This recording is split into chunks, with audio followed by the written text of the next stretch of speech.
ہمارے نئے پڑوسی بہت عجیب تھے۔ ان کے گھر سے کبھی کسی کی آواز نہیں آتی تھی۔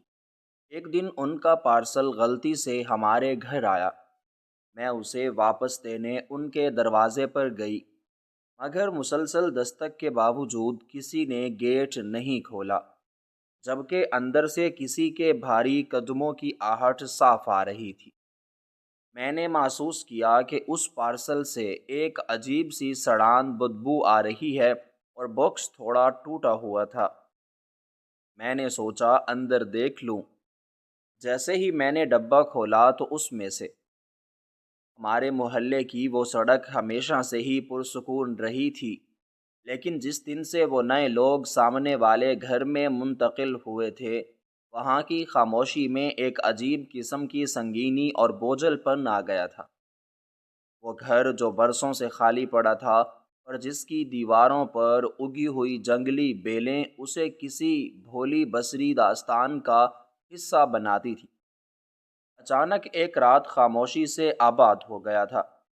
عام طور پر جب کوئی نیا ہمسایہ کسی محلے میں آتا ہے تو وہاں گہما گہمی ہوتی ہے، سامان لانے والی بڑی گاڑیاں آتی ہیں، مزدوروں کا شور ہوتا ہے اور محلے کے لوگ تجسس میں باہر نکل کر نئے آنے والوں کا جائزہ لیتے ہیں۔ لیکن ان لوگوں کا معاملہ بالکل ہی جدا اور انوکھا تھا۔ وہ کس وقت آئے اور کب انہوں نے اپنا سامان اندر منتقل کیا، اس بات کی خبر محلے میں کسی کو بھی نہ ہو سکی۔ میں خود ایک ایسی خاتون ہوں جو اپنی زندگی کے تجربات اور حالات کی سختیوں کی وجہ سے بہت زیادہ محتاط اور باریک بین واقع ہوئی ہوں۔ میری عادت ہے کہ میں اپنے ارد گرد ہونے والی چھوٹی سے چھوٹی تبدیلی کو بھی نظر انداز نہیں کرتی، لیکن ان نئے پڑوسیوں نے تو جیسے رازداری کی تمام حدیں ہی پار کر دی تھیں۔ ان کے گھر کی کھڑکیاں ہمیشہ بھاری پردوں کے پیچھے چھپی رہتیں، اور صحن کا وہ بڑا لکڑی کا دروازہ جس کے قبضے زنگ آلود ہو چکے ہوتے، اب ہر وقت اندر سے مقفل رہتا تھا۔ دن گزرتے گئے لیکن ان کے گھر سے نہ تو کبھی کسی کے ہنسنے کی آواز آئی اور نہ ہی کچن سے برتنوں کے ٹکرانے کی۔ وہ روایتی آوازیں سنائی دیں جو کسی بھی بھرے پورے گھر کی نشانی ہوتی ہیں۔ محلے کی دوسری خواتین اکثر اس بات پر چمگویاں کرتیں کہ شاید وہ لوگ بہت زیادہ پردہ دار ہیں یا شاید وہ کسی غم کا شکار ہیں، لیکن میرے اندر کا تجربہ کار ذہن مجھے کچھ اور ہی اشارہ دے رہا تھا۔ مجھے محسوس ہوتا تھا کہ یہ خاموشی کوئی فطری خاموشی نہیں ہے، بلکہ اسے ایک سوچے سمجھے منصوبے کے تحت برقرار رکھا گیا ہے۔ میں نے کئی بار شام کے وقت اپنی چھت پر ٹہلتے ہوئے ان کے گھر کی طرف نظر دوڑائی، مگر وہاں ہمیشہ اندھیرا ہی ملا، یہاں تک کہ رات کے وقت بھی ان کے گھر کے کسی ایک کمرے میں بھی روشنی جلتی ہوئی دکھائی نہیں دیتی۔ ایسا لگتا تھا جیسے وہ گھر بالکل خالی ہے، مگر پھر بھی مجھے کبھی کبھی ایسا گمان ہوتا کہ کوئی ہے جو ان پردوں کے پیچھے کھڑا ہو کر باہر کی دنیا پر نظر رکھے ہوئے ہے۔ میری زندگی نے مجھے یہ سکھایا ہے کہ جب حالات حد سے زیادہ خاموش ہوں تو سمجھ لینا چاہیے کہ طوفان بہت قریب ہے۔ میں کوئی ایسی عورت نہیں تھی جو معمولی باتوں سے ڈر جائے یا وہم کا شکار ہو کر اپنے ہوش کھو دے۔ میں نے ہمیشہ حالات کا سامنا ایک مضبوط ڈھال بن کر کیا ہے، اور یہی وجہ تھی کہ ان پڑوسیوں کی پر اسراریت نے میرے دل میں خوف کی بجائے ایک شدید قسم کا تجسس اور کھوج لگانے کی تڑپ پیدا کر دی تھی۔ موسم بدل رہا تھا اور ہواؤں میں خنکی بڑھتی جا رہی تھی۔ ایک دن جب آسمان پر بادل چھائے ہوئے تھے اور سورج کی روشنی ان بادلوں کے پیچھے چھپ کر پورے ماحول کو مٹیالہ بنا رہی تھی، میں اپنے گھر کے برآمدے میں بیٹھی ایک کتاب پڑھ رہی تھی کہ اچانک گلی کے موڑ سے ایک موٹر سائیکل کی آواز آئی۔ یہ ڈاک لانے والا شخص تھا جو عام طور پر اس وقت نہیں آتا تھا۔ اس نے میرے گھر کے سامنے آ کر اپنی گاڑی روکی اور زور سے ہارن بجایا۔ میں اپنی جگہ سے اٹھی اور بیرونی دروازے کی طرف بڑھی۔ وہ شخص جلدی میں لگ رہا تھا۔ اس کے ہاتھ میں ایک درمیانے سائز کا گتے کا ڈبہ تھا جو چاروں طرف سے موٹی گوند والی پٹی سے بند کیا گیا تھا۔ اس نے وہ ڈبہ میری طرف بڑھاتے ہوئے بغیر کسی تمہید کے کہا، یہ لیجئے آپ کا پارسل ہے۔ میں نے حیرت سے اس کی طرف دیکھا اور کہا کہ میں نے تو کوئی چیز نہیں منگوائی اور نہ ہی مجھے کسی پارسل کا انتظار ہے۔ اس شخص نے تھوڑی بیزاری سے ڈبے پر لکھی ہوئی تحریر کی طرف اشارہ کیا اور کہا کہ اس پر یہی پتہ لکھا ہے اور میں بہت دور سے آ رہا ہوں۔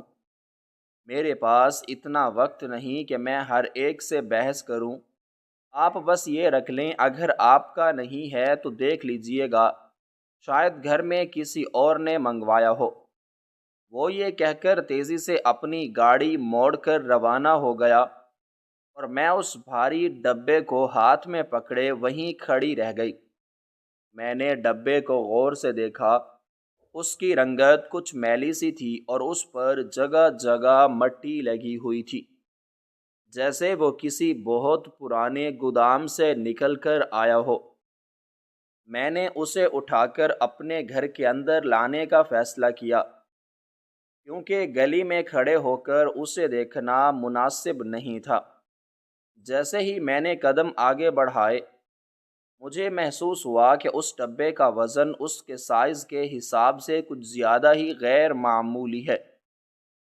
میں نے اسے اپنے کمرے کی میز پر رکھا اور اپنی اینک صاف کر کے اس پر لکھی ہوئی تحریر کو بہت باریک بینی سے پڑھنا شروع کیا۔ تحریر ہاتھ سے لکھی گئی تھی اور سیاہی کچھ جگہوں سے پھیل چکی تھی، جس کی وجہ سے نام پڑھنے میں دقت ہو رہی تھی۔ میں نے ڈبے کو گھما کر اس کا دوسرا رخ دیکھا تو وہاں بھیجنے والے کا کوئی پتہ یا نام موجود نہیں تھا۔ یہ بات میرے لیے بہت حیران کن تھی، کیونکہ عام طور پر ایسی چیزوں پر بھیجنے والے کی تفصیلات لازمی ہوتی ہیں۔ میں نے سوچا کہ شاید یہ میرے شوہر یا میرے بیٹے نے منگوایا ہو، مگر ان دونوں نے بھی اس سے پہلے کبھی ایسی کسی چیز کا ذکر نہیں کیا تھا۔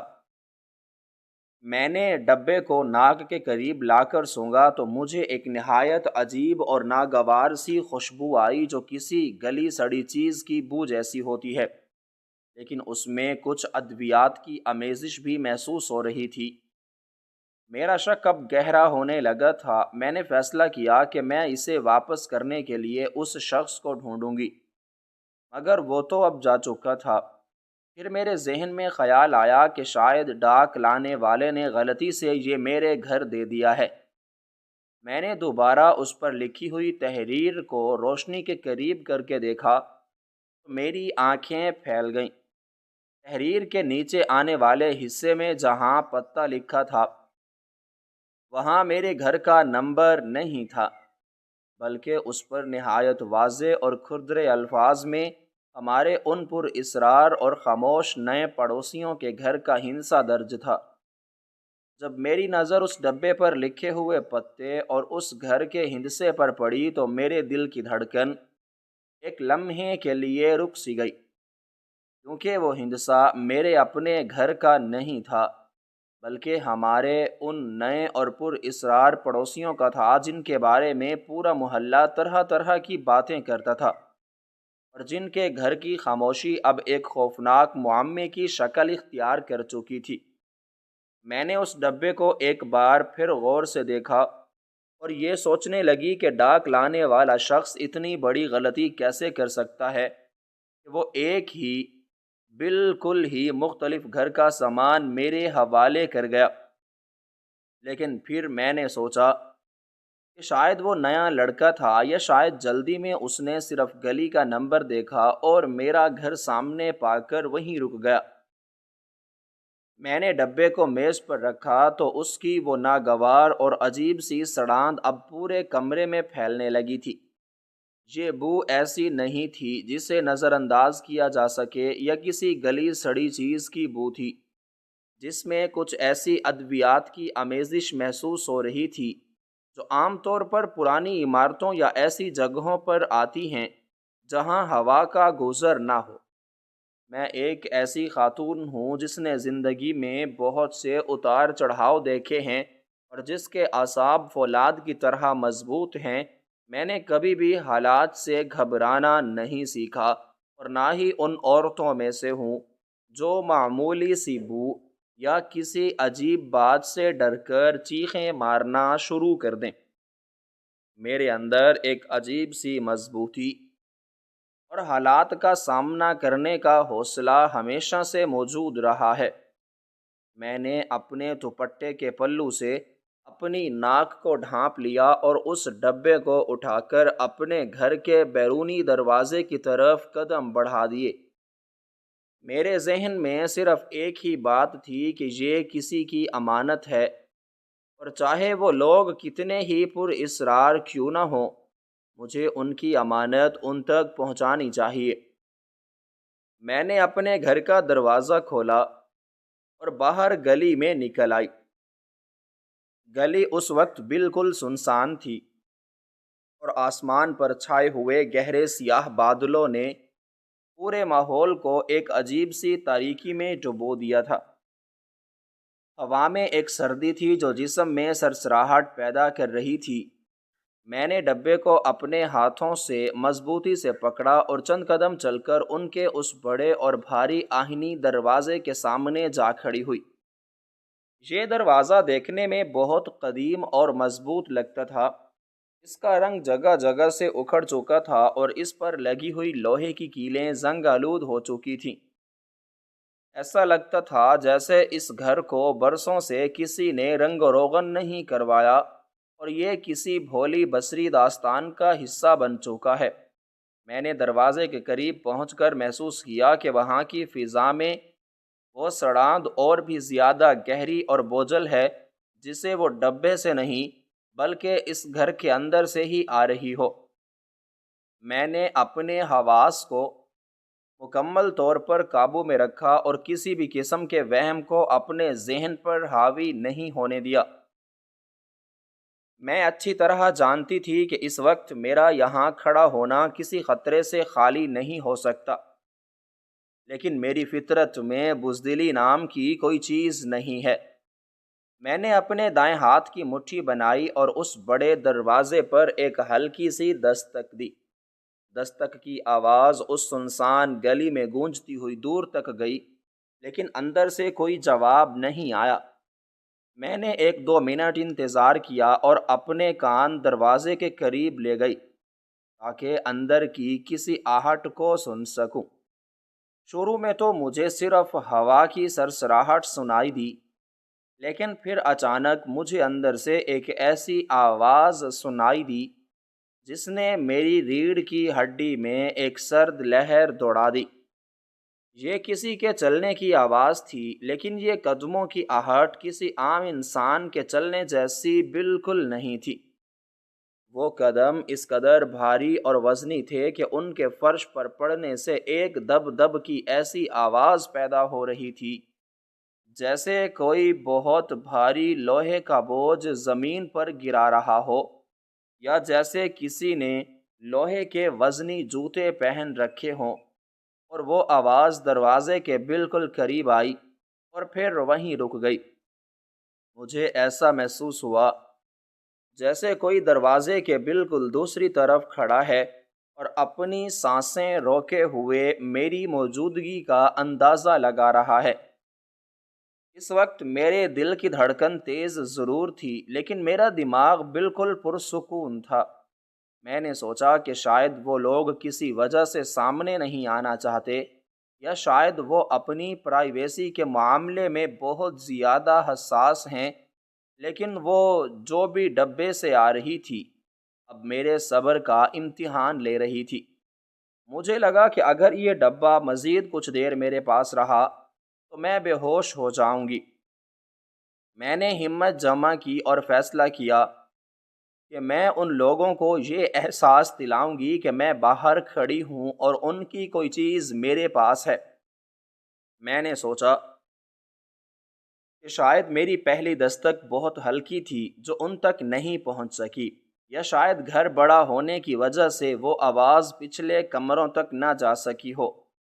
حالانکہ ان بھاری قدموں کی آہٹ نے یہ ثابت کر دیا تھا کہ کوئی نہ کوئی دروازے کے بالکل قریب موجود ہے، لیکن پھر بھی میں نے اپنے آپ کو ایک مضبوط اور باحوصلہ خاتون ثابت کرنے کے لیے ایک بار پھر کوشش کرنے کا ارادہ کیا۔ میں نے اس بار اپنی تمام تر ہمت اور قوت کو اپنے ہاتھ میں جمع کیا اور اس بڑے زنگ آلود دروازے پر اپنی دستک کی آواز کو تھوڑا سا تیز کر دیا، تاکہ اندر موجود شخص کو یہ پیغام مل سکے کہ باہر آنے والا کوئی عام راہ گیر نہیں، بلکہ کوئی ایسا ہے جو ان سے بات کرنا چاہتا ہے اور جس کے پاس ان کی کوئی اہم چیز موجود ہے۔ میرا دوسرا اور زیادہ زوردار وار اس بھاری لکڑی کے دروازے سے ٹکرایا۔ اس کی آواز گلی کے بند کونوں میں کسی دھماکے کی طرح گونجی، اور پھر وہی ہولناک خاموشی دوبارہ چھا گئی جو اس گھر کا خاصہ بن چکی تھی۔ میں نے اپنا سانس روک کر اپنے کان دروازے کی زنگ آلود درزوں سے لگا دیے، تاکہ اندر ہونے والی کسی بھی چھوٹی سی حرکت کو محسوس کر سکوں۔ وہ بھاری قدموں کی آواز جو پہلے دروازے کی طرف بڑھ رہی تھی، اب اچانک رک گئی تھی۔ مجھے ایسا محسوس ہو رہا تھا کہ جیسے دروازے کی دوسری طرف کوئی بالکل ساکت کھڑا ہے، اور وہ بھی اسی طرح میری سانسوں کی چاپ سننے کی کوشش کر رہا ہے۔ اس لمحے میرے اور اس انجانے وجود کے درمیان صرف یہ چند انچ موٹا لکڑی کا تختہ تھا، لیکن اس کے نیچے چھپا ہوا راز صدیوں پرانا اور گہرا معلوم ہوتا تھا۔ گلی میں ہوا کا ایک تیز اور سرد جھونکا چلا، جس نے زمین پر پڑی ہوئی سوکھی پتیوں کو اڑا کر ایک عجیب سی سرسراہٹ پیدا کی، لیکن میرا تمام تر دھیان اس پارسل پر تھا جو میرے ہاتھوں میں تھا اور جس سے اب وہ ناگوار سڑاند اس قدر شدت سے اٹھ رہی تھی کہ میرا دم گھٹنے لگا تھا۔ یہ بو محض کسی عام گلی سڑی چیز کی نہیں تھی، بلکہ اس میں ایک ایسی مخصوص تیزی تھی جو انسانی حواس کو سن کر دینے کے لیے کافی تھی۔ میں نے محسوس کیا کہ اس ڈبے کے نچلے حصے سے ایک سیاہ رنگ کا گاڑھا مواد ہلکا ہلکا رس رہا ہے، جس نے میرے ہاتھوں کے پوروں کو بھی چھو لیا تھا۔ میرے اندر کی مضبوط اور باحوصلہ خاتون نے مجھے یہ اشارہ دیا کہ اب یہاں مزید کھڑا ہونا نہ صرف بے سود ہے بلکہ خطرناک بھی ثابت ہو سکتا ہے، کیونکہ اندر موجود شخص جس کے قدموں کا بوجھ فرش کو ہلا رہا تھا، وہ جان بوجھ کر سامنے نہیں آ رہا تھا، اور اس کی یہ خاموشی کسی بہت بڑے طوفان کا پیش خیمہ ہو سکتی تھی۔ میں نے ایک لمحے کے لیے سوچا کہ کیا یہ پارسل وہیں دروازے کے سامنے چھوڑ دوں، لیکن پھر میری عقل نے اس سے منع کیا، کیونکہ اگر اس کے اندر کوئی ایسی چیز ہے جو کسی جرم کا ثبوت ہے یا جس کا تعلق ان پڑوسیوں کی پر اسرار زندگی سے ہے، تو اسے یوں کھلے عام گلی میں چھوڑنا مناسب نہیں ہوگا۔ میں نے اپنے اعصاب کو ایک بار پھر مضبوطی سے متجمع کیا اور اس ڈبے کو اپنے بازوؤں میں سمیٹ کر اپنے گھر کی طرف واپس مڑ گئی۔ میرے قدموں کی آواز اس خاموش گلی میں کسی پہرے دار کی طرح گونج رہی تھی۔ میں نے محسوس کیا کہ ان کے گھر کی اوپر والی منزل کے بھاری پردوں میں ایک ہلکی سی جنبش ہوئی ہے، جیسے کوئی بہت خاموشی سے مجھے جاتے ہوئے دیکھ رہا ہو، لیکن میں نے پیچھے مڑ کر نہیں دیکھا، کیونکہ میں جانتی تھی کہ اس وقت کسی بھی قسم کی کمزوری دکھانا میرے لیے نقصان دہ ہو سکتا ہے۔ میں اپنے گھر کے بیرونی دروازے تک پہنچی اور اسے کھول کر فوراً اندر داخل ہو گئی۔ میں نے سب سے پہلے دروازے کی بھاری کنڈی کو چڑھایا اور تالا لگا کر اس بات کو یقینی بنایا کہ میں اب مکمل طور پر محفوظ ہوں۔ گھر کے اندر کی مانوس فضا نے مجھے تھوڑا سکون بخشا، لیکن وہ ڈبہ جو اب میرے کمرے کی میز پر رکھا تھا وہ مسلسل میری توجہ اپنی طرف کھینچ رہا تھا۔ اس کی بدبو اب میرے پورے گھر کے دالان میں پھیل چکی تھی۔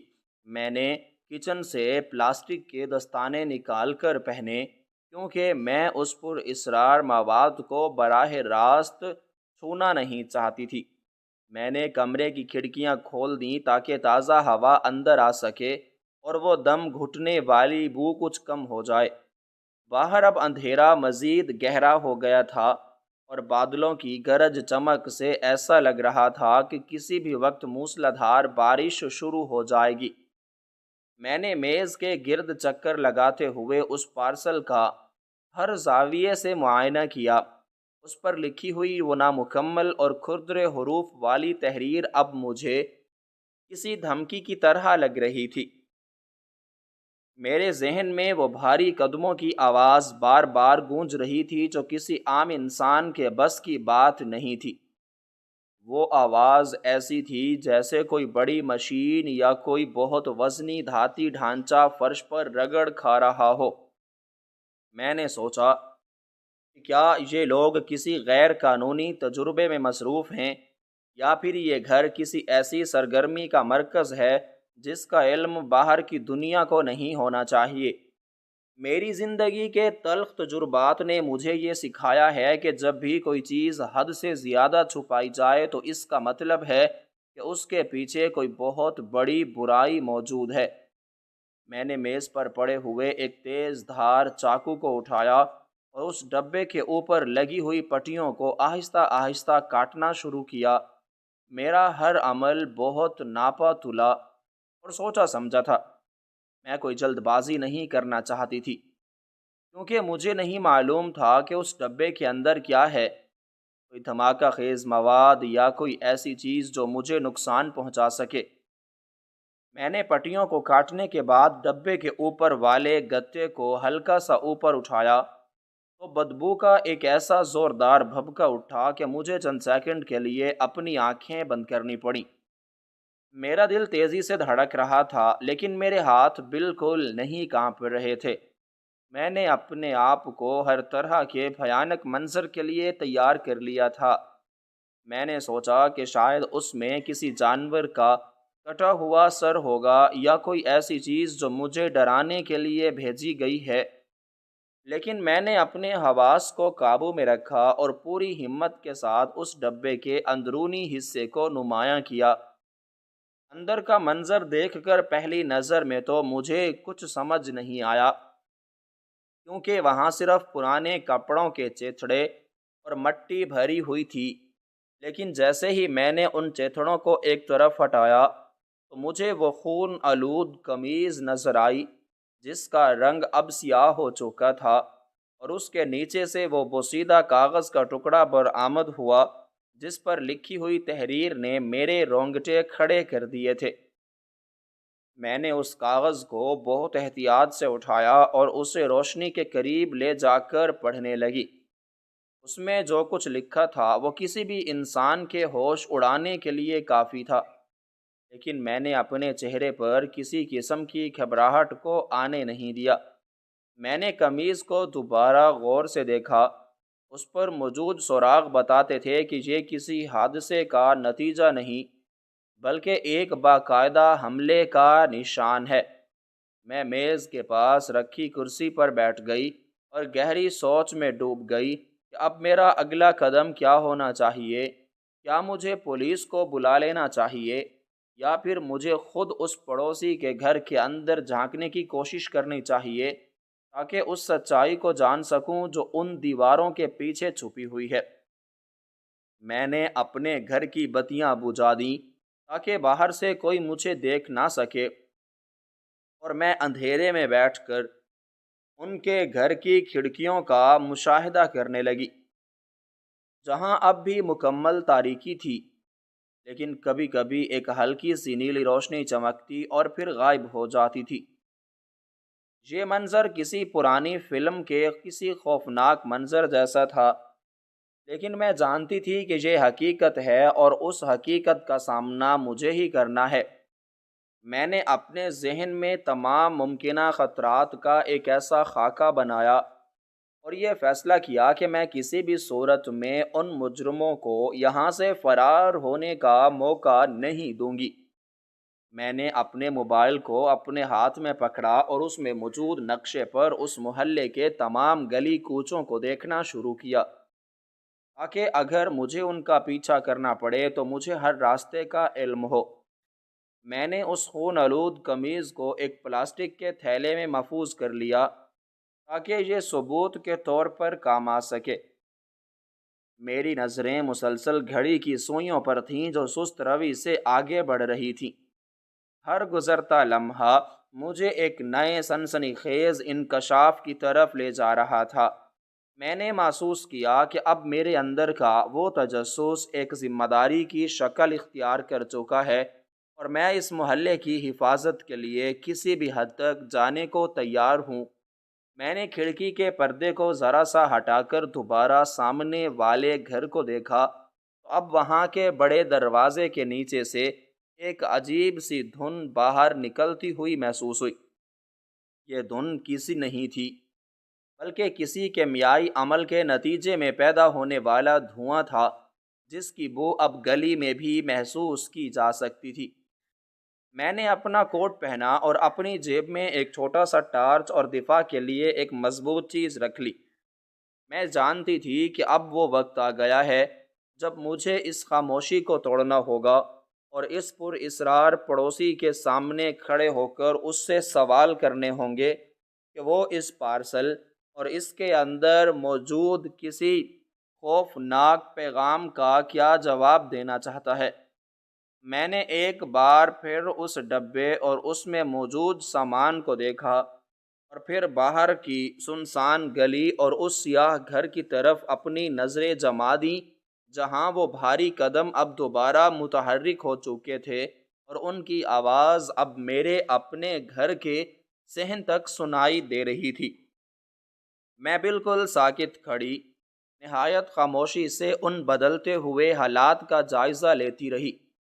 میں نے جیسے ہی اس ڈبے کا اوپری گتا ہٹایا تو میرے نتنوں سے ایک ایسی ہولناک اور دل خراب کر دینے والی سڑان ٹکرائی کہ چند لمحوں کے لیے میرا سر چکرا گیا اور مجھے اپنی آنکھیں بند کرنی پڑیں۔ یہ بو محض کسی گلی سڑی سبزی یا عام گوشت کی نہیں تھی، بلکہ یہ برسوں پرانی کسی ایسی چیز کی بو تھی جسے ہوا اور روشنی سے دور کسی اندھیرے تہہ خانے میں رکھا گیا ہو۔ میں نے اپنے اعصاب کو مکمل طور پر قابو میں رکھا اور اپنے کانپتے ہوئے ہاتھوں کو سنبھالا۔ میں نے دیکھا کہ ڈبے کے اندر پرانے اور میلے کچیلے اخباری کاغذات کے چیتھڑوں کے نیچے ایک کپڑا دبا ہوا ہے۔ میں نے اپنے دستانے پہنے ہوئے ہاتھوں سے ان کاغذات کو ایک طرف ہٹایا تو میرے سامنے وہ لرزاں خیز حقیقت آ گئی جس نے اس پر اصرار گھر اور اس کے مکینوں کے سارے پردے چاک کر دیے تھے۔ ڈبے کے عین وسط میں ایک مردانہ قمیض پڑی تھی جو کسی زمانے میں سفید رہی ہوگی، لیکن اب اس کا رنگ خون کے خشک دھبوں کی وجہ سے سیاہ اور بھورا ہو چکا تھا۔ اس قمیض پر جگہ جگہ کٹ بھی لگے ہوئے تھے جو کسی تیز دھار ہتھیار کے بے رحمانہ استعمال کی گواہی دے رہے تھے۔ یہ محض ایک کپڑا نہیں تھا، بلکہ یہ ایک انسانی جان کے ضیاء کا خاموش نوحہ تھا۔ میں نے اس قمیض کو بہت احتیاط سے اٹھایا تو اس کے نیچے سے ایک بوسیدہ اور پیلا پڑا ہوا کاغذ کا ٹکڑا برآمد ہوا جس پر ہاتھ سے لکھے ہوئے الفاظ اپنی پوری دہشت کے ساتھ میرے سامنے تھے۔ اس پرچی پر بغیر کسی تمہید کے لکھا تھا کہ ہم نے تمہیں ڈھونڈ لیا ہے، تم جتنا چاہے اپنا نام اور بھیس بدل لو لیکن تم ہماری پہنچ سے دور نہیں رہ سکتے۔ یہ قمیض تمہیں تمہارے اس انجام کی یاد دلانے کے لیے بھیجی ہے جو تمہارے اس ساتھی کا ہوا تھا جس نے ہمارے خلاف زبان کھولنے کی ہمت کی تھی۔ اب اگلی باری تمہاری ہے اور ہم بہت جلد تمہارے گھر کے اندر ہوں گے۔ یہ پڑھتے ہی میرے ذہن کے تمام بند دروازے ایک جھٹکے سے کھل گئے اور مجھے اس پر اصرار پڑوسی کی پوری کہانی سمجھ آ گئی۔ وہ کوئی مجرم نہیں تھا، بلکہ وہ ایک ایسا بد نصیب شخص تھا جو ماضی میں کسی بہت بڑے اور شفاق جرائم پیشہ گروہ کی کسی کارروائی کا واحد چشم دیدہ گواہ تھا۔ اس نے ہمت کر کے ان کے خلاف گواہی دی ہوگی اور پھر اپنی اور اپنے خاندان کی جان بچانے کے لیے وہ در در کی ٹھوکریں کھاتا ہوا اس دور افتادہ محلے میں نام بدل کر چھپنے پر مجبور ہو گیا تھا۔ وہ بھاری قدموں کی آہٹ جس نے مجھے پہلے خوف زدہ کیا، اب وہ میرے لیے ایک نئی حقیقت بن کر سامنے آئی۔ میں سمجھ گئی کہ وہ بیچارہ کسی انسان پر حملے کے لیے نہیں، بلکہ اپنی جان کے خوف سے ہر وقت لوہے کی ایک بھاری زرہ یا حفاظتی لباس پہن کر اپنے ہی گھر کے اندر ایک قیدی کی طرح زندگی گزار رہا ہے، تاکہ اگر دشمن اچانک حملہ کر دیں تو وہ اپنی جان بچا سکے۔ اس کے گھر کی وہ خاموشی، وہ اندھیرا اور وہ ہر وقت کا تالا دراصل اس کی بزدلی نہیں، بلکہ اس کی بے بسی اور مسلسل خوف کا نتیجہ تھا۔ وہ شخص جس سے پورا محلہ ڈر رہا تھا، وہ خود موت کے سائے میں جی رہا تھا۔ میں نے اس خون آلود قمیض اور اس دھمکی آمیز پرچی کو دوبارہ غور سے دیکھا تو مجھے محسوس ہوا کہ یہ دشمن بہت قریب ہیں، کیونکہ یہ ڈبہ کسی ڈاک کے ذریعے تو نہیں آیا تھا، بلکہ اسے خود یہاں دے کر گیا تھا، تاکہ وہ پڑوسی کو یہ بتا سکے کہ اس کا محفوظ ٹھکانہ اب ان کی نظروں میں ہے۔ میں میز پر بیٹھی اس خوفناک صورتحال کا ادراک کر رہی تھی کہ اچانک باہر گلی میں کسی سواری کے رکنے کی آواز آئی۔ یہ آواز کسی عام گاڑی کی نہیں تھی، بلکہ اس کی انجن کی آواز بہت بھاری اور کرخت تھی۔ میں نے فوراً اپنے کمرے کی بتی بجھائی اور دبے قدموں کھڑکی کے پاس جا کر پردے کی ایک ہلکی سی درواز درز سے باہر جھانکا۔ گلی میں ایک سیاہ رنگ کی بڑی گاڑی ان کے گھر کے بالکل سامنے آ کر رکی تھی۔ اس گاڑی کے شیشے گہرے سیاہ تھے، جس کی وجہ سے اندر بیٹھے ہوئے لوگوں کا اندازہ لگانا ناممکن تھا۔ گاڑی کے رکتے ہی اس کے چاروں دروازے ایک ساتھ کھلے اور ان میں سے 4 قد آور اور مضبوط جسم والے مرد باہر نکلے، جنہوں نے اپنے چہروں کو سیاہ نقاب سے ڈھانپا ہوا تھا۔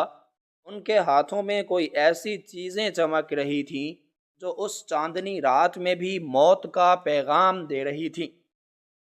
وہ بہت پیشہ ورانہ انداز میں ایک دوسرے کو اشارہ کر رہے تھے اور ان کا رخ سیدھا ان نئے پڑوسیوں کے اسی بند دروازے کی طرف تھا۔ میں نے دیکھا کہ وہ ایک مخصوص آلہ نکال کر اس بڑے لکڑی کے دروازے کے تالے کو کاٹنے کی کوشش کر رہے تھے۔ دوسری طرف پڑوسی کے گھر کے اندر سے وہی بھاری قدموں کی آواز اب بہت تیزی سے آنے لگی تھی، جیسے وہ شخص اندر کسی بڑی تیاری میں مصروف ہو، یا شاید وہ جان چکا ہو کہ اس کے دشمن اس کی دہلیز تک پہنچ چکے ہیں۔ میرا دل اب ہتھوڑے کی طرح سینے میں بج رہا تھا۔ میں نے ایک پل کے لیے سوچا کہ میں کیا کر سکتی ہوں۔ میں ایک اکیلی خاتون ان مسلح درندوں کا مقابلہ کیسے کروں گی؟ لیکن پھر میری غیرت اور پڑوسی کے حقوق کے احساس نے مجھے ایک عجیب سی ہمت دی۔ میں جانتی تھی کہ اگر میں نے ابھی کچھ نہ کیا تو آج اس گھر کے اندر ایک معصوم انسان کا خون بہہ جائے گا اور میں ساری زندگی اپنے آپ کو معاف نہیں کر سکوں گی۔ میں نے اپنے موبائل فون کو اٹھایا اور اس کا بٹن دبایا تاکہ پولیس کو اطلاع دے سکوں، لیکن ٹھیک اسی لمحے گلی میں موجود ان مسلح افراد میں سے ایک کی نظر میری کھڑکی پر پڑ گئی، جہاں پردہ ہلکا سا ہلا تھا۔ اس نے اپنے ساتھی کو اشارہ کیا اور اب ان میں سے دو افراد نے اپنا رخ میرے گھر کے دروازے کی طرف کر لیا تھا۔ اب خطرہ صرف پڑوسی کے لیے نہیں تھا، بلکہ میں بھی اس بھیانک کھیل کا حصہ بن چکی تھی۔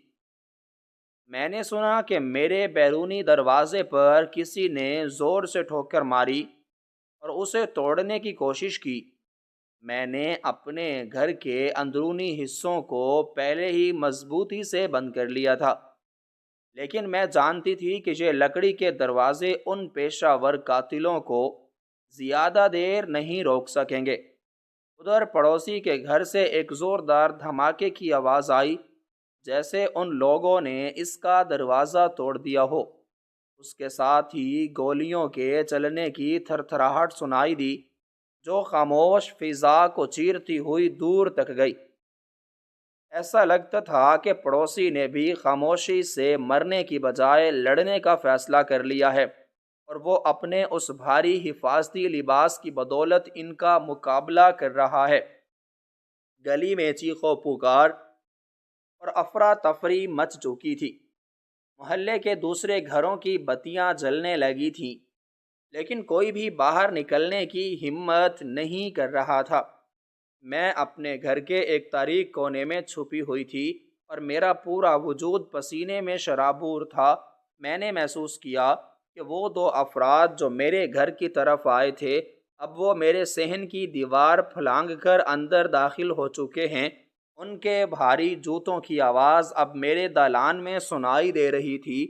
میرے پاس اب بچنے کا کوئی راستہ نہیں تھا، سوائے اس کے کہ میں اپنی عقل کا آخری استعمال کروں۔ میں نے کچن سے وہ بڑا چاقو اٹھایا اور اپنے آپ کو اس آخری معرکے کے لیے تیار کر لیا، جو میری زندگی اور موت کا فیصلہ کرنے والا تھا۔ باہر سے آنے والی گولیوں کی آوازیں اب مزید تیز ہو گئی تھیں، اور ایسا لگ رہا تھا کہ پڑوسی کے گھر کے اندر ایک باقاعدہ جنگ چھڑ چکی ہے۔ اچانک میرے کمرے کا دروازہ ایک زوردار دھماکے سے کھلا اور وہ سیاہ نقاب پوش سامنے کھڑا تھا۔ اس کی آنکھوں میں وحشت اور درندگی تھی، اور اس نے اپنی پستول کا رخ میری طرف کر دیا۔ ٹھیک اسی لمحے پڑوسی کے گھر سے ایک ایسی چیخ بلند ہوئی جس نے پورے محلے کو ہلا کر رکھ دیا۔ وہ شخص کسی انسان کی نہیں تھی، بلکہ کسی ایسی وجود کی تھی جو اپنی آخری سانسیں لے رہا ہو۔ میں نے نقاب پوش کی طرف دیکھا اور اس نے جیسے ہی گولی چلانے کے لیے لب دبایا، میں نے بجلی کی سی تیزی سے اپنی جگہ بدلی اور کمرے کی وہ بھاری الماری اس کی طرف گرا دی، جس سے وہ اپنا توازن ہو کر نیچے گر گیا۔ لیکن اس کا دوسرا ساتھی ابھی بھی باہر دالان میں تھا اور وہ مسلسل آگے بڑھ رہا تھا۔ صورتحال اب اس قدر سنگین ہو چکی تھی کہ مجھے اپنی جان بچتی ہوئی نظر نہیں آ رہی تھی، لیکن میں نے ہمت نہیں ہاری اور اس گرے ہوئے شخص کو پستول اٹھانے کی کوشش کی تاکہ اپنا دفاع کر سکوں۔ ادھر گلی میں اب پولیس کی گاڑیوں کے سائرن کی آوازیں دور سے سنائی دینے لگی تھیں، جو اس بات کا اشارہ تھی کہ شاید مدد قریب ہے، لیکن کیا وہ وقت پر پہنچ سکیں گے؟ یہ ایک ایسا سوال تھا جس کا جواب ابھی ملنا باقی تھا۔ میں نے دیکھا کہ وہ دوسرا شخص اب کمرے کی دہلیز پر کھڑا ہے، اور اس نے اپنے ساتھی کی حالت دیکھ کر غصے سے ایک ایسی آواز نکالی جو کسی بھیڑیے کی گراہٹ جیسی تھی۔ اس نے اپنی بندوق تانی اور میں نے اپنی آنکھیں بند کر لیں، یہ سوچ کر کہ شاید یہ میرا آخری لمحہ ہے، لیکن گولی چلنے کی بجائے ایک عجیب سی خاموشی چھا گئی۔ میں نے آنکھیں کھولیں تو دیکھا وہ شخص وہیں ساکت کھڑا ہے، جیسے اسے کسی نے پیچھے سے جکڑ لیا ہو، اور جب میں نے اس کے پیچھے دیکھا تو میرے ہوش اڑ گئے، کیونکہ وہاں وہ بھاری قدموں والا پڑوسی اپنے اس آہنی لباس میں خون سے لت پت کھڑا تھا۔ اس نے اس قاتل کی گردن اپنے مضبوط ہاتھوں میں دبوچ رکھی تھی۔ اس کے لباس پر گولیوں کے بے شمار نشانات تھے، لیکن وہ ابھی بھی زندہ تھا اور وہ ایک ناقابل یقین طاقت کے ساتھ ان درندوں کا مقابلہ کر رہا تھا۔ اس نے میری طرف ایک نظر دیکھی اور اس کی آنکھوں میں تشکر اور دکھ کا ایک عجیب ملا جلا تاثر تھا، جیسے وہ مجھے یہ کہہ رہا ہو کہ میری وجہ سے وہ آج پکڑا گیا ہے، لیکن اس نے میری جان بچانے کے لیے اپنی جان خطرے میں ڈال دی ہے۔ اب پولیس کی گاڑیاں بالکل قریب آ چکی تھیں اور ہر طرف روشنیوں کا ایک سیلاب آ گیا تھا، لیکن وہ گروہ ابھی بھی پوری طرح قابو میں نہیں آیا تھا۔ ان کے مزید ساتھی گاڑیوں سے نکل کر جوابی کارروائی کر رہے تھے۔ یہ جنگ اب میرے گھر سے نکل کر پورے محلے کی گلیوں میں پھیل چکی تھی، اور ہر گزرتا لمحہ ایک نئی سنسنی اور ہولناکی لے کر آ رہا تھا۔ میں نے اپنے آپ کو سنبھالا اور پڑوسی کی طرف ہاتھ بڑھایا تاکہ اسے سہارا دے سکوں، لیکن اس نے مجھے پیچھے ہٹنے کا اشارہ کیا، کیونکہ اسے معلوم تھا کہ ابھی یہ کھیل ختم نہیں ہوا ہے اور دشمن کا اصل سرغنہ ابھی بھی باہر اپنی گاڑی میں بیٹھا اس سارے خون خرابے کا تماشا دیکھ رہا ہے۔ وہ کسی بھی وقت کوئی نیا اور زیادہ بھیانک چال چل سکتا ہے جو ہم سب کی تباہی کا باعث بن سکتی ہے۔ پولیس کے سائرن اب گلی کے بالکل دہانے پر پہنچ چکے تھے اور ان کی نیلی اور سرخ روشنیاں کھڑکی کے پردوں سے چھن کر کمرے کی دیواروں پر ایک عجیب سا رقص کر رہی تھیں۔ لیکن خطرہ ابھی ٹلا نہیں تھا، کیونکہ وہ نقاب پوش جس کی گردن پڑوسی کے مضبوط ہاتھوں میں تھی، وہ پوری طرح مچھلی کی طرح تڑپ رہا تھا اور اپنے آزاد ہاتھ سے اپنی کمر میں چھپا ہوا ایک چھوٹا سا خنجر نکالنے کی کوشش کر رہا تھا۔ میں نے اپنی پوری ہمت جمع کی اور اس سے پہلے کہ وہ خنجر پڑوسی کے جسم کے کسی نازک حصے میں پیوست کرتا، میں نے میز پر پڑا ہوا وہ وزنی پیتل کا گلدان اٹھایا اور پوری قوت کے ساتھ اس حملہ آور کے ہاتھ پر دے مارا، جس سے اس کا خنجر فرش پر گر کر دور جا پڑا۔ پڑوسی نے ایک آہنی گرفت کے ساتھ اسے دیوار سے پٹخ دیا، جس سے وہ بے ہوش ہو کر گر پڑا۔ باہر گلی میں گولیوں کی آوازیں اب تھم چکی تھیں، کیونکہ پولیس کی بھاری نفری نے اس کالی گاڑی کو چاروں طرف سے گھیر لیا تھا اور وہاں موجود باقی مجرموں کو ہتھیار ڈالنے پر مجبور کر دیا تھا۔ میں نے دیکھا کہ وہ بھاری قدموں والا پڑوسی اب آہستہ آہستہ زمین پر بیٹھ رہا تھا۔ اس کے لوہے کے اس عجیب و غریب لباس سے جگہ جگہ خون رس رہا تھا اور اس کی سانسیں اکھڑ رہی تھیں۔ میں بھاگ کر اس کے قریب پہنچی اور اسے سہارا دینے کی کوشش کی۔ اس نے اپنا خود نما ہیلمٹ جو اس نے سر پر پہنا ہوا تھا اسے اپنے لرزتے ہوئے ہاتھوں سے اتارا تو اس کے نیچے سے ایک ایسا چہرہ نکلا جو برسوں کی تھکن، خوف اور قرب کی داستان سنا رہا تھا۔ اس کی عمر 50 سال کے قریب ہوگی اور اس کی آنکھوں میں وہ سکون تھا جو ایک طویل جنگ جیتنے کے بعد کسی سپاہی کے چہرے پر آتا ہے۔ اس نے دبی آواز میں میرا شکریہ ادا کیا اور بتایا کہ وہ پچھلے 5 سالوں سے اس سفاک گروہ سے چھپتا پھر رہا تھا، کیونکہ وہ ان کے ایک بہت بڑے خونی جرم کا واحد گواہ تھا۔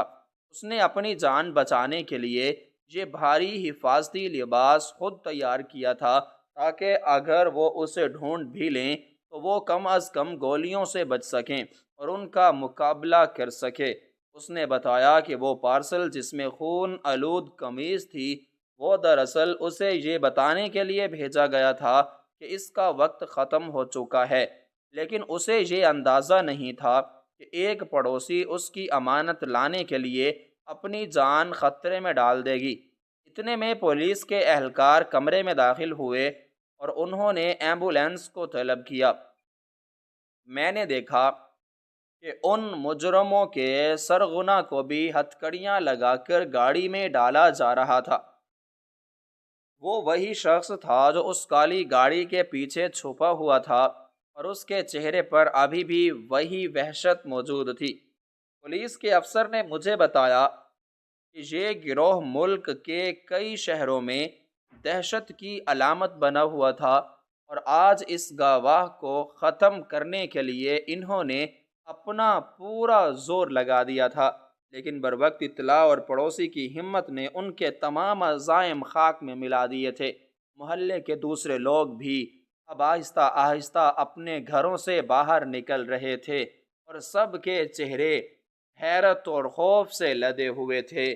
وہ گھر جو کل تک سب کے لیے ایک پر اسرار اور ڈراؤنی جگہ تھا، اب وہ ایک بہادر انسان کی پناہ گاہ کے طور پر سامنے آیا تھا۔ ایمبولینس کے عملے نے پڑوسی کو اسٹریچر پر لٹایا اور اسے ہسپتال لے جانے لگے۔ جاتے ہوئے اس نے ایک بار پھر میری طرف دیکھا، اور ایک ہلکی سی مسکراہٹ اس کے لبوں پر آئی، جو شاید اس کی زندگی کی پہلی مسکراہٹ تھی۔ میں اپنے گھر کے برآمدے میں کھڑی یہ سب منظر دیکھ رہی تھی، اور میرے ذہن میں ان تمام واقعات کی کڑیاں مل رہی تھیں، جو سڑان، وہ بدبو، وہ بھاری قدم اور وہ خاموشی، سب کے پیچھے ایک انسان کی زندگی اور موت کی جنگ چھپی ہوئی تھی۔ میں نے اس ٹوٹے ہوئے ڈبے اور اس خون آلود قمیض کی طرف دیکھا، جو اب قانون کے محافظوں کے پاس بطور ثبوت موجود تھی۔ آسمان پر بادل اب چھٹ رہے تھے، اور چاند کی ہلکی سی روشنی گلی میں پھیلنا شروع ہو گئی تھی، جیسے اس سیاہ رات کے بعد ایک نئی اور روشن صبح کا آغاز ہونے والا ہو۔ مجھے اس بات پر فخر تھا کہ میں نے ایک کمزور اور بے بس عورت کی طرح گھر کے کونے میں دبکنے کی بجائے ایک ذمہ دار اور بہادر شہری کا کردار ادا کیا، اور ایک معصوم جان کو بچانے میں اپنا حصہ ڈالا۔ محلے کی فضا اب آہستہ آہستہ دوبارہ پرسکون ہو رہی تھی، لیکن یہ سکون اس خاموشی سے بالکل مختلف تھا جو ان نئے پڑوسیوں کے آنے کے بعد طاری ہوئی تھی۔ اب اس میں ایک اطمینان تھا، ایک تحفظ کا احساس تھا۔ پولیس کی گاڑیاں اب ایک ایک کر کے وہاں سے جا رہی تھیں، اور محلے دار آپس میں کھڑے اس واقعے پر بات کر رہے تھے۔ میں نے اپنے گھر کا دروازہ بند کیا اور اندر آ کر ایک طویل اور پرسکون سانس لیا۔ میرے اعصاب جو اب تک تنے ہوئے تھے، اب آہستہ آہستہ ڈھیلے پڑ رہے تھے۔ میں نے سوچا کہ زندگی کتنی عجیب ہے۔ ہم جن لوگوں کو پر اسرار یا برا سمجھتے ہیں، اکثر ان کے پیچھے کوئی ایسی مجبوری یا ایسا دکھ چھپا ہوتا ہے جس کا ہمیں اندازہ بھی نہیں ہوتا۔ وہ پڑوسی جسے سب ایک خطرہ سمجھ رہے تھے، وہ خود سب سے بڑے خطرے میں گھرا ہوا تھا۔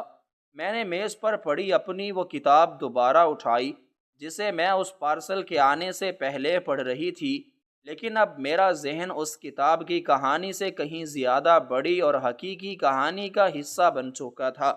یہ واقعہ میری زندگی کا ایک ایسا باب بن گیا تھا جس نے مجھے سکھایا کہ کبھی بھی کسی کے بارے میں رائے قائم کرنے میں جلدی نہیں کرنی چاہیے، اور سچائی ہمیشہ اس وقت سامنے آتی ہے جب آپ میں اس کا سامنا کرنے کی ہمت ہو۔ رات اب اپنے آخری پہر میں داخل ہو چکی تھی، اور ہر طرف ایک گہری نیند کا تسلط تھا۔ میں نے اپنے کمرے کی بتی بجھائی اور کھڑکی سے باہر دیکھا، جہاں سامنے والے گھر کا وہ بڑا آہنی دروازہ اب پولیس کی سیل کے نیچے خاموش کھڑا تھا۔